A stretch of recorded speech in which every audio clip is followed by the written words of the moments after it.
information from more than one source and put it down on paper for a fourth grader 3 times in the year. There's a narrative, a research, and the opinion. So 3 times they gotta take 3 or 4 different things, pull information, and write. They're not ready to do that when they're 9 years old. And I just wanted to say, for parents to understand this. Thank you. Those were sample test items. It's on, it's the Practice. test. The Practice. practice test For grade 4. for grade 4. That is frightening. Thank you Yes, for sharing I that. am- I am so disheartened. I'm an old lady now. I can't believe this. I'm so confused. But you're And I thought you're I a had teacher. my brains You're a retired intact. What is going on? Every time something doesn't make sense, I'm like, follow the money. There's something stinks here. This makes no sense. I saw an engineer on TV. He couldn't even figure out the answer to the Common Core math problem. He said, huh? Now, math's supposed to be a universal language. You mean to say the rest of the world, including China, who now is #1, is going to follow this? We're dumbing down our children for what purpose? There's a bigger game going on here. Money and the dumbing down of our children. There'll be drones for the workers. I don't know. But this makes no common sense. The only thing I can say to people, if you have money, get your children to choke Andover. They're not playing these games. They stick to the basics. Get them out of public school. There's a big experiment coming, and it's going to drag all the children down into the swamp. So you're going to have to beware. The Jews got out of Germany, and they lived. The ones that didn't leave, they perished. You got to read the signs. Get away from public education if you can right now. Okay, I'm all upset. I am. I'm just all upset. I've got a question. Okay, you have more questions? Okay. More? Okay, This ti- questions, guys? Yes, this ties in with the comment about follow the money. We're supposedly in Massachusetts on year 2 of a test drive. Mitchell Chester, who is the Massachusetts Commissioner of DESE, which is Department of Ed, he's also the chairman of the board for PARCC, which is owned by Pearson. And if you don't know what Pearson is, Pearson owns AP course materials, College Board course materials. I mean, anywhere you go, Teach Point, where they're trying to put all the stuff up with the teachers, they own everything. It's like a gigantic octopus. It's a British company, and they're just like, their little tentacles are around the globe squeezing us. If this is a test drive, and he's the chairman of the board, how is there not a conflict of interest, and why isn't anybody going after him about this? Why have people on Beacon Hill? It has gone to some state ethics commission. I was told this by David McGeaney of Peabody School Yes. Committee. Their school committee wrote to the ethics commission about this conflict of professional interest, and they apparently ruled that it wasn't a conflict. But they ruled that years after the fact. Well, they're ruling it this year. Yeah, but I mean, this has been going on for quite some time. I mean, this foundation's been laid for Oh, yeah, years. but they've already decided, apparently, this year that it's not a conflict. So next year, when he goes to the Board of Ed and recommends that they adopt PARCC, it will be adopted. So this will be in the fall of 2015, that the Yes. board decides. So voters, parents, and teachers can't decide, it's Well, the board.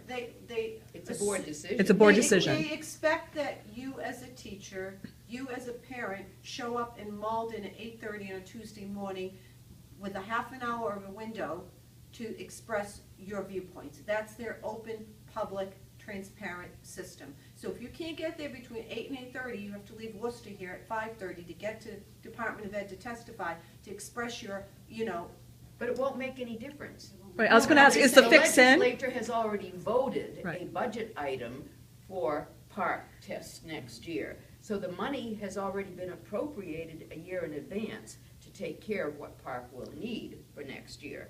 At least So as far saying as that I it's a know. test drive is a lie. When they're calling it a test drive right now, they have already made up their minds they're going to do it. Oh, they've already decided. Right, so when they they're tell doing us, it. the teachers, This the is parents, the simply voters, window dressing. we're Yeah. thinking about it. No, They've already made up their mind. There's already a commitment, not only to adopt PARCC, but to adopt next generation science standards. That's also going to be presented to the Board of Ed. And before there are any major changes, depending upon who wins the governorship, the board will be voting for next generation science standards, which are dumbed down science standards aligned to Common Course math. And it will vote for the PARCC test, which the legislature was asked this year to appropriate money for next year. So they were already planning ahead. It's already done. Okay, so the best thing all parents can do is say no and they refuse the test to kind of throw like a foil into their plans. Parents should be taking their kids out, but school committees should be simply voting in some way not to use the PARCC test. Now, that's a illegal measure to do unless you can find out some legal reason for refusing to take a test based on inadequate standards that are not internationally benchmarked. I'm throwing this issue out that I mentioned to you earlier today. I'm trying to see if some states are going to pick up the bait and try to do this, but there is a potential legal issue involved when boards of education, state boards in 2010, voted to adopt voted to adopt Common Core standards. They had been promised in Race to the Top application material that they would be given internationally benchmarked standards. We didn't get them. I didn't sign on, Milgram didn't sign on, 3 others. There is no sign, evidence of international benchmarking. Nevertheless, these 45 plus boards of education voted to adopt these standards which had been promised by the USDE to be internationally benchmarked. So far as I can reason it, and I'm not a lawyer, they bought false goods. There was failure to deliver what was promised. They were promised internationally benchmarked standards. They didn't get them, but they voted them. The question to me is whether their decision should be null and void because they all bought these standards thinking they were getting, I assume, internationally benchmarked. If they knew they weren't getting internationally benchmarked standards, then we have another issue to raise about the Board of Education decision in 2010. Now, if that decision can be declared null and void, then the test, which is based on Common Core standards, is illegal. So far as my reasoning goes for legal matters, but I am not a lawyer. So there has to be some way of looking at the board's decision to have adopted non-internationally benchmarked standards when they were promised them by the USED. Okay, you have a question here? Yeah, I just wanted clarification. So if it's a done deal, I mean, what is it that we can do besides, you know, refusing the test? I mean, how is that helping this process? You're not giving the data. Right. But so how will that affect our students, though, as they go on, you know? Will That will be up to your local school committee because they're the ones that set penalties. DOE cannot set penalties. Your local school committee has statutory authority. Still, that's local control in every state in the country except one which took away local control, Louisiana, from its local units. But the parents' response is simply, we don't let our child take the test and therefore no data can be collected. How about an executive order from the Oh, governor? an executive order from the governor would help, but you've got to get something in place because by default you go under No Child Left Behind. This gets to be a complication. If you wanted to say Common Core and PARCC, and lose a waiver, which Massachusetts has, by default you go under No Child Left Behind, which was 2001. And that meant, as MCAS did, that you had to meet AYP, and scores had to go to Washington for all the demographic groups that were listed under No Child Left Behind. Now, does that mean you don't get your Title I money? And that's a different can of worms, because if Congress votes a certain amount of money for Title I, you get it as a state. Anyway, USDE can't hold it up. No penalties are built into No Child Left Behind for not meeting AYP, so far as we know. The penalties aren't, I administered the law when I was in the Department of Ed. There are no penalties, but this is a different legal situation now. And so you have another game to play on the No Child Left Behind stage, which means you've got to get Congress in Washington to simply get rid of No Child Left Behind. So now you can go back to where you were under MERA, Massachusetts Ed Reform Act, before No Child Left Behind. my So you've God. got to dismantle Yep. two structures, Race to the Top and then No Yeah. Child Left Behind, both of which have put the camel's nose and then the rest of the camel. I think, can I just, and I have a couple of questions. One of the things that Sandra mentions is that you have to dismantle somewhere.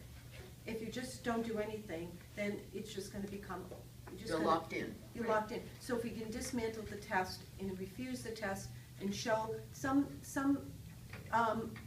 towns are gonna put it as a ballot item on their towns, if not all of you from Worcester, they're gonna put it on as a ballot item. Local item. A local item in there, Local to initiative. to override the school committee's, choice to stay with PARCC and Common Core. Can town meetings do that? Town meetings can do it in school committee, and plus ballot, they wanna put it on their local ballot as a question on their May ballot coming up. Oh, that would be a warrant article or something else, I'm not sure. I'm not sure either, I have to check into that. Cities, because I don't know what you would have. Cities, it's different because we're a charter, but I'm looking, it's just a town sort of thing. So, That's- there's different things coming up that people are taking control over the local end of it, like Sandra said, that these are things that the school committee can do. If you have to tell your school committee that this is what you want, you have to make the phone calls, and Brian will tell you, it takes 10 emails or 10 phone calls, and it's a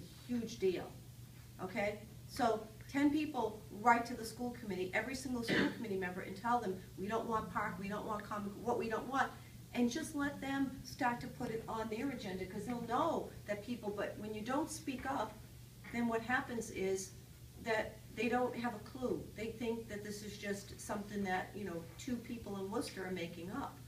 Okay, let's get to a couple questions. You had some, yeah? This is for Brian. Brian, because of your legal and finance and educational background, I wanted to address this issue to you. My background is primarily business for 40 years, and then I went into teaching after I retired. And what strikes me about all of this is, like, from a business point of view, you do follow the money. Massachusetts is #1 in the country with what it has. So here come these people. The people who make money are Bill Gates from the computer side of the house, and he sells computers, and Pearson from the other side, who is going to sell the tests and the books. They incentivize the federal level, the state level, and the local level to consider PARCC. Then they put in this caveat that you mentioned briefly about teachers being held accountable, right? And their licensure being taken away from them. Okay? So if the test doesn't work properly and the students do not achieve, then what PARCC can do is, if the teachers complain, they can say, you're at fault for them not leaving, take them out of the classroom, take their licensure away from them so they can't teach again, and they can't raise a voice against PARCC. And then the people above them are still being incentivized, and they make money, and because they hire in brand new teachers who don't know any better because they're just starting out at a cheaper rate. So they don't have benefits for them, they don't have to deal with the union because these people aren't the union just yet. And the students are the ones who get caught in the middle and get screwed in the whole deal. To the point that was raised earlier, where you don't see the private academies going to these sorts of things. They're sticking to what has always worked for them. The Catholic schools have stuck to what was taught in their schools. So when you have something good, there's no particular reason to throw it out.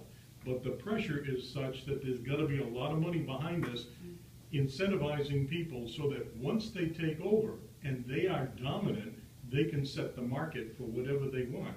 If the teachers are taken out of the classrooms and computers replace them, which I believe Bill Gates has in mind, because my whole background is computers, I think that's what Gates is headed toward. Student-centered learning.